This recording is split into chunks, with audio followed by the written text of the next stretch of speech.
Hi everybody, let's take a look at the Moving Man simulation.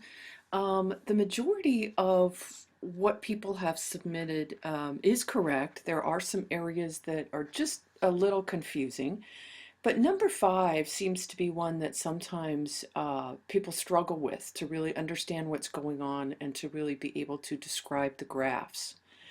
So what I did was I went through and I set the position at -6, the velocity at 3.5, that's a positive number, and the acceleration is a negative number.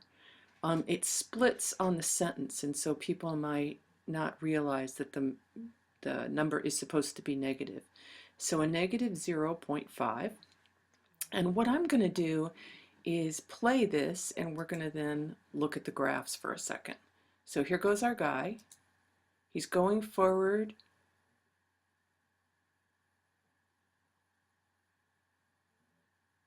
He stops, he turns around, and he comes back.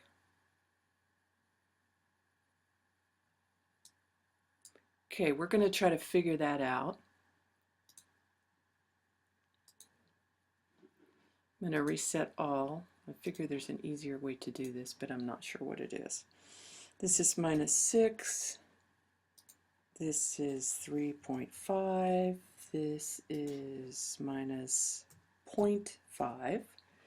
What does it mean that he goes in one direction, he stops, and then he turns around and goes in the other? So we're just going to go as far as until when he stops.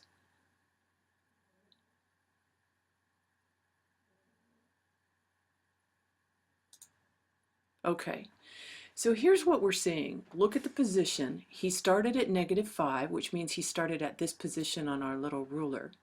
And he went forward. So that's what this means in the position graph. He went towards the positive. Here's 0. He went towards the positive until about 6, a little bit over 6. So he's going in what we're calling the positive direction to the right. He stops. Why does he stop? Well, let's start here first. This is a minus 0.6, which means that the velocity is decreasing. So he starts out at a certain velocity and he's going to decrease. Why? I'm sorry, that was positive. Acceleration is negative. Negative acceleration means that it's coming to a stop. So when you're driving your car, we all know you can accelerate, then you take your foot off the gas, it's a red light, you start to slow the car down. That's a negative acceleration. So you go from a positive acceleration of speeding up, a negative acceleration is slowing down. So the velocity decreased because acceleration said, we're going to decrease the velocity, we're decelerating. Now we're going to stop. What happens to a negative acceleration? Well, normally if we're at the red light, we're just going to stop and then we're going to start again and accelerate. But this guy, we're still showing he's going to keep decelerating from his position. So his position is here. Okay, sorry, I backed it up and reset everything because I couldn't get it to just start from that position. So here we go, negative acceleration, he's slowing down, his position towards positive is slowing, velocity is decreasing, he stopped, he turned, now he's moving in the other direction, negative position, negative velocity.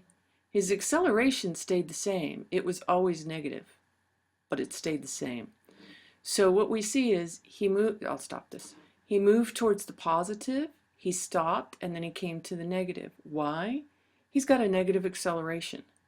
It's very hard to see here because it looks like it says 0. It's just under the 0 because the number is so small.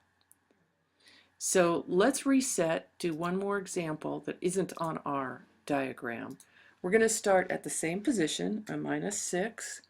We're going to do a velocity of 3.5, but this time we're going to do an acceleration of a -10. We're going to make the acceleration much more abrupt and see what you see. Right.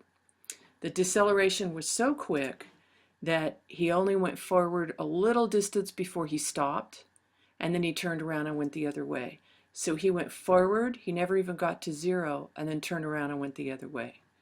Velocity decreased greatly. Zoom, he stopped. That's the reason why in this simulation they had to set the acceleration at such a tiny amount, because otherwise he just doesn't go very far. Here he was at a negative acceleration. He stopped, and now he's back. I hope that makes a little bit of sense. So if you need to redo number 5, please consider what these graphs show.